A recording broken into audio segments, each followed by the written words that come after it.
Hi everyone, it's Erin, and it's Friday night, and tomorrow we're having our conference call at 9 a.m. Central Standard Time. You're welcome to join us if you want to learn how to advocate for political prisoners, and you need to be a Christian to join, and if so, you can request the phone number, and we'd be happy to share it with you. It is Friday, February the 8th, 2019. A lot of times people ask us what our ministry does, and I'm here to tell you that besides visiting prisoners, this is something that we're going to put up on the website so you can refer to it if you would like to know. I'm going to read it. It says, "This writing was put together to explain what Year of Jubilee Prison Ministry is all about. Thank you for having a heart that cares about the unjustly incarcerated. We feel strongly there is a pattern of abuse by the FBI, CIA, IRS, DOJ, and BOP that needs to be stopped. Many resources can be viewed at our website, yearofjubilee.com, or if you can remember this more easily, it's ihatethefbi.com, and that'll take you to the same place, because a lot of times people will look up Jubilee with two E's, but it's not spelt like that in the King James Bible, so we spell it with one E. We strongly encourage writing to prisoners directly. I would say that's our number one goal, is to get the mail to the prisoners, because a lot of them can't afford phone calls, and when their name's called, it really brightens their day. Their mailing addresses can be found on the home page of our website, and as you may already know, these prisoners are dieseled all around the country at great expense to the taxpayers, and their addresses change all the time. When we make a video, we usually try to put their address under the video, but to make sure that you have the most current updated address. I know how disheartening it is to get your mail back. It happens to me frequently. You're best to check out the address updated regularly on the home page or under other prisoners. If you need help donating to a prisoner's commissary fund, we usually can help identify the process. Our ministry is just myself and Rudy. We have been doing this for many years. Below is a sample letter I send out to prisoners that may enlighten you as to our purpose and role in the body of Jesus Christ as Christians advocating for political prisoners and the unjustly incarcerated. And I'll add in there the over-sentenced, because we all know the sentences are way too long in most cases. Peace and Blessings, New Prisoner, a book by XYZ. Usually we'll send them the King James Bible from Peter Ruckman, or we have a new source to send them King James Bibles, because that got to be expensive. I think the least expensive one was $30. A book is headed your way, and possibly another book or two. A lot of times we'll send them Pilgrim's Progress. They seem to like that one. I pray you enjoy it as much as I did. So you may have asked a very simple question about our ministry, and I don't want to hit you back with a fire hose, but that may be what it feels like from your perspective. Please know that it is very difficult for me to recall what conversations I've had with which prisoner. Many times I can't recall what we have talked about previously, since we deal with over 70 prisoners between the two of us.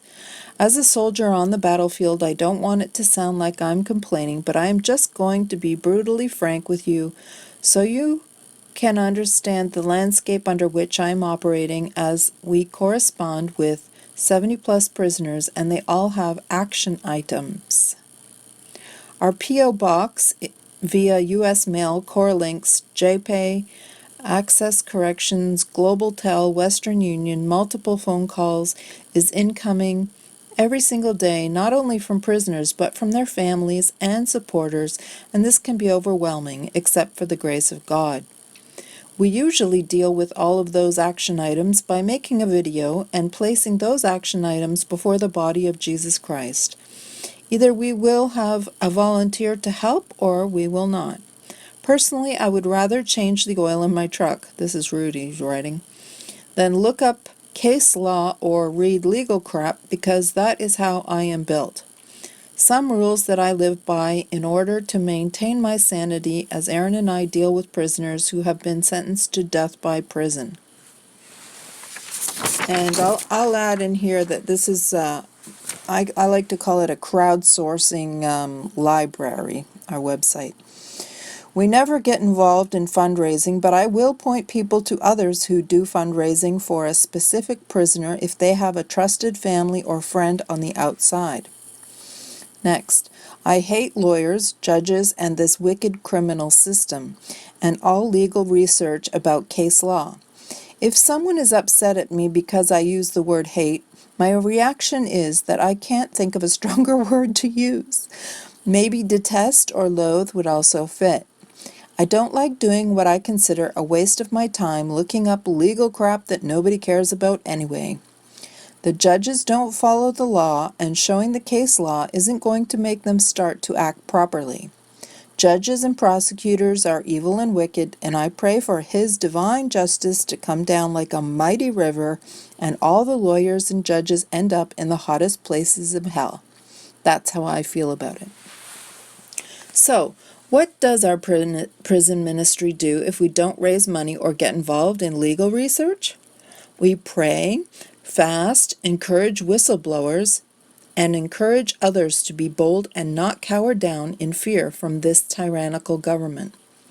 We pray for accountability for the prosecutors and judges who knowingly and illegally manipulated trials which result in innocent men and women in prison through FBI entrapment, withholding exculpatory evidence, paying jailhouse informants, or using known perjured testimony and Brady violations. They have many tools in the devil's tool bag to convict the innocent. I almost always answer my phone, which is publicly known, and it's XYZ, and lend a sympathetic ear to prisoners on death row, serving life or decades. Sometimes offering a sympathetic ear and encouragement along with a prayer is all one can do. We have a website that advocates for political prisoners such as yourself and provides research from a common sense perspective on why a prisoner is innocent. It is a free resource library where people can learn about specific prisoners, read their letters, read documents about their case from a Dropbox link, YouTube playlists, etc. We make YouTube and Facebook videos daily with incoming phone calls recorded from prisoners, or sometimes we read a letter from a prisoner into social media asking people to write the prisoner back.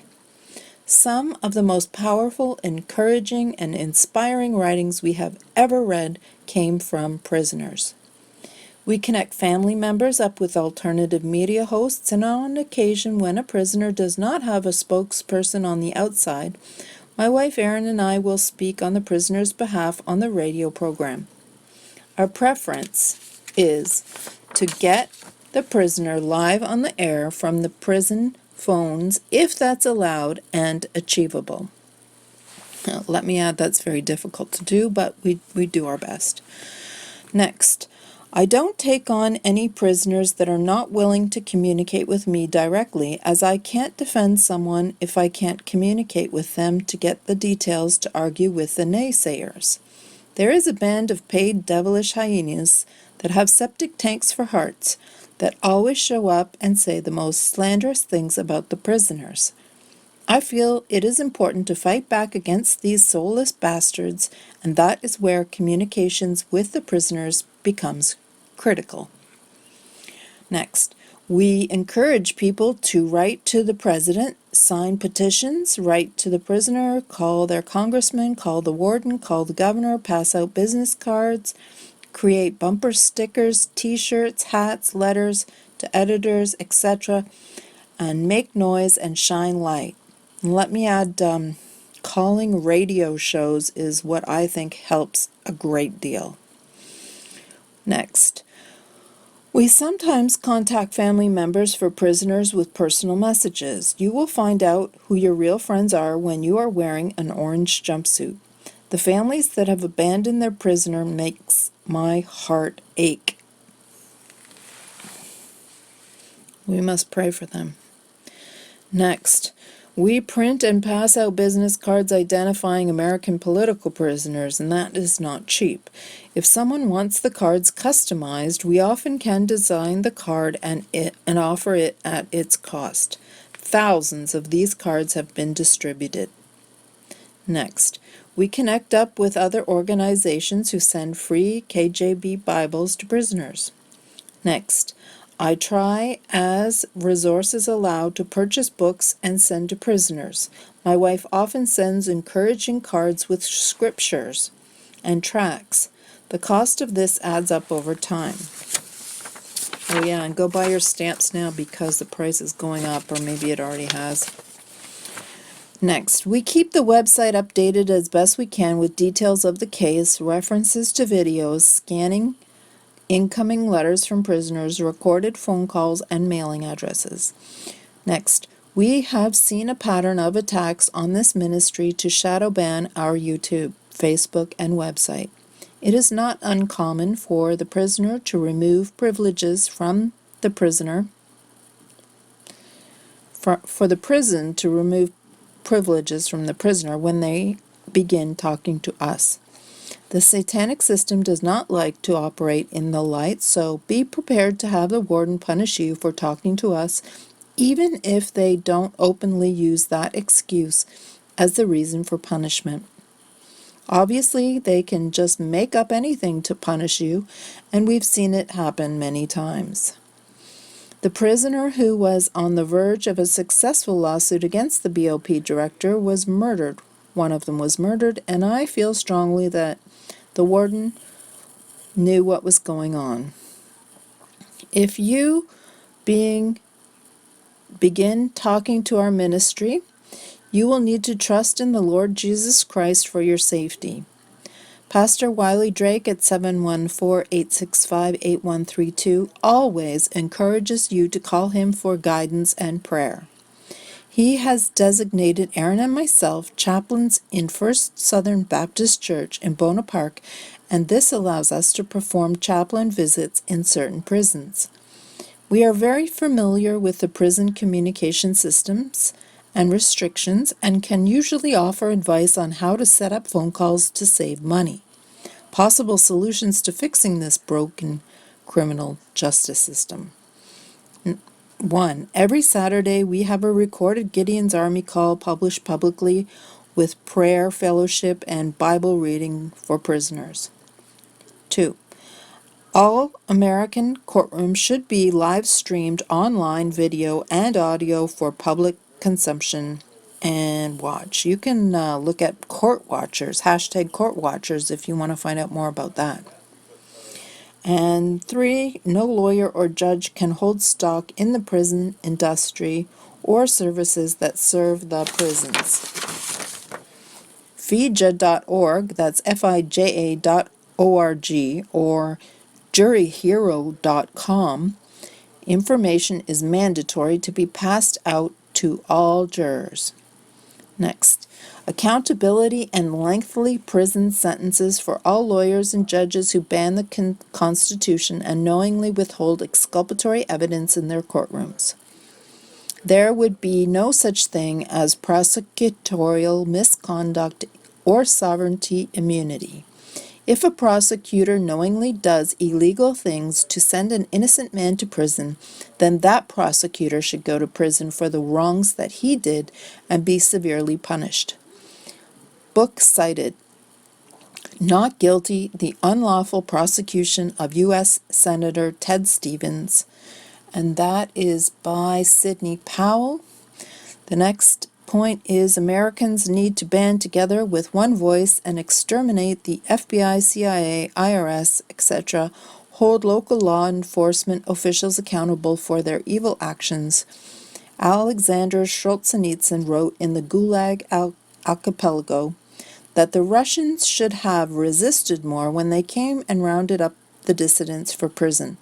If we don't learn from history, we are guaranteed to repeat it. If anybody notices any errors on the yearofjubilee.com website, please email Rudy Davis at RUDDAVIS That's Rudy Davis without the Y, at yahoo.com, or call him at 972-839-9848. And let me add that the best thing to do is to send him an email. He checks it all the time. And if you call and want to leave a message, he'll be checking that too. Thank you for tuning in. Thank you for having a heart that cares. Keep in mind, this is a free resource library for prisoners in our military industrial complex, prison industrial complex, sorry. And keep in mind that we have 5% of the world's population, but we have 25% of the world's prisoners. It's very obvious that we have a problem here, and this is not the way that God intended us to deal with criminals and offenders. And there is no rehabilitation when there is a prisoner who's nonviolent and he is locked in solitary for 22 to 23 hours a day and is released into society without skills. Again, thanks for listening. Have a great weekend. Bye-bye.